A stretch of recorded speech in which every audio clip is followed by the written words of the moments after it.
Қайырлы күн, құрметті достар. Бүгін сіздермен өте дәмді, ерекше тағамдардың бірі хачапури дайындаймыз. Менімен бірге болыңыздар.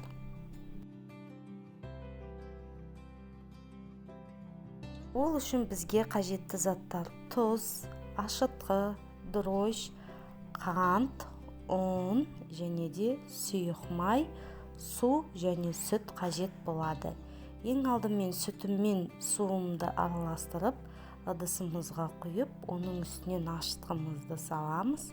Оның үстіне қантымызды салып, бетін жауып қойып қоямыз. Енді осы дайын болған массамыздың үстіне тұзымызды салып, тұзымыз ерігенше жақсылап араластырып, үстінен сұйық майымызды құямыз да, ұнымызды салып жақсылап қамыр илейміз. Қамырымыз өте жұмсақ болмауы, өте қатты болмауы маңызды. Оның бетін жауып 1-2 сағатқа қойып қоямыз. Одан соң жұмыртқамызбен сырымызды үкіштен өткізіп дайындап аламыз. Пергамент қағазын төсеп, ыдысымызды дайындап, қамырымызды қолмен жайып шығамыз. Қамырымыз өте қатты қалың және өте қатты жұқа болмауы қажет, орташа болуы шарт.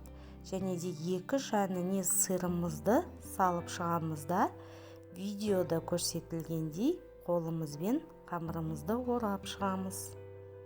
Ескеретін жайт бар, қамырды өте тығыз орауға болмайды. Осындай қылып орасаңыздар өте жақсы болып шығады. Сырымызды молынан салсаңыздар да дәмі тіптен керемет болып шығады. Енді 2 жанына қамырымызды салып, тура осы видеодағыдай қамырымызды түйіп шығамыз. Енді осы қамырдың ортасына қайтадан үкіштен өткізілген сырымызды жақсылап саламыз. Сырыңыз не ғұрлым молырақ болса, хачапурийіңіз өте дәмді болады.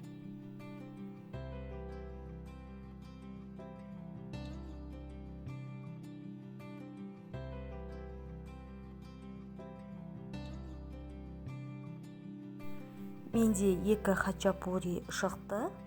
Енді осы хачапурилардың сыртына жұмыртқаның ағы мен сарысын жақсылап араластырып, әдемілеп жан-жағына жағып шығамыз.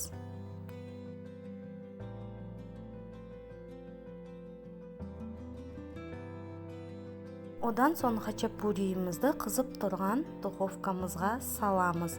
180 градуста, не болмаса 200 градуста салсаңыз болады.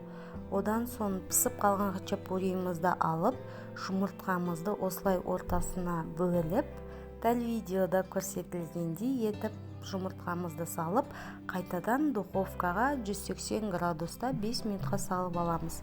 Мінекей, біздің хачапуриларымыз дайын болды. Дәмі тіл үйіреді. Баршаңызға ас болсын, жасап көріңіздер. Менімен бірге болғандарыңызға рахмет.